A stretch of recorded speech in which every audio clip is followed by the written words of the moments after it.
मैं हेमा आर्या अपनी स्वरचित कविताओं के चैनल हेमा आर्या शिल्पी में आप सभी का स्वागत करती हूँ।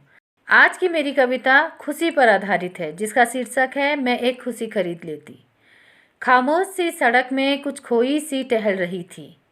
खामोश सी सड़क में कुछ खोई सी टहल रही थी। मुझे ज़िंदगी से कुछ सवाल थे, बस ज़िंदगी से ही गुफ्तगू कर रही थी।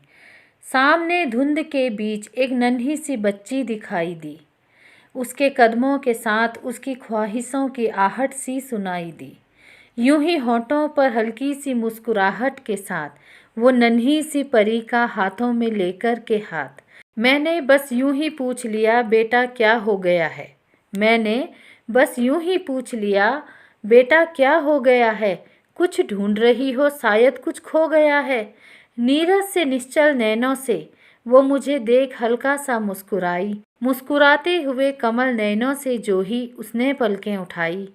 यूं लगा जैसे दो मोतियों को कमल पंखुड़ियों ने ढक लिया हो। निस्वार्थ भाव की परिभाषा को आंखों आंखों में कह दिया हो। कहने लगी, खोता उनका है जिसके पास खोने को कुछ होता है। खोता उनका है जिनके पास खोने को कुछ होता है। उसका क्या खोएगा जो कुछ पाने का सपना लेकर सोता है।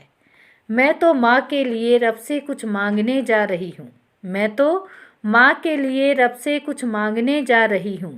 मेरे पीछे मेरी परछाई चल रही है, बस उसी से बतिया रही हूँ। मैंने पूछा, ऐसा क्या मांगने जा रही हो जिसे अपनी प्यारी सी मुस्कुराहट के पीछे छिपा रही हो। अगर मैं दे सकूं तो क्या मैं वो तुम्हें दे दूं। अगर मैं दे सकूं तो क्या मैं वो तुम्हें दे दूं। उसके बदले तुम्हारे होठों पर खिलखिलाती हंसी देख लो। वो बोली, अगर होती मेरी मुस्कुराहट अनमोल तो। वो बोली, अगर होती मेरी मुस्कुराहट अनमोल तो मैं अपनी माँ के लिए एक छोटी सी खुशी खरीद लेती। बिकते अगर ज़माने में जो गम है मेरी माँ के पास। बिकते अगर ज़माने में जो गम है मेरी माँ के पास, तो उनके बदले में माँ के होठों की हंसी खरीद लेती। बस इतना सा कहकर वो अपनी राह पर चली गई। मानो एक ही पल में ज़िंदगी का सबक सिखा गई। नादान है वो जो ज़माने में खुशियों के लिए भटकते हैं। नादान है वो जो ज़माने में खुशियों के लिए भटकते हैं। खुशियों की ख्वाहिशों में खुशियों के सामान खरीदते हैं। इतनी अनमोल मुस्कुराहट को होठों पर सजाने की फुर्सत तक नहीं है। इतनी अनमोल मुस्कुराहट को होठों पर सजाने की फुर्सत नहीं है। दिखावे का मुखौटा पहनकर वो खुद को खुशनसीब समझते हैं। खुद को खुशनसीब समझते हैं। धन्यवाद।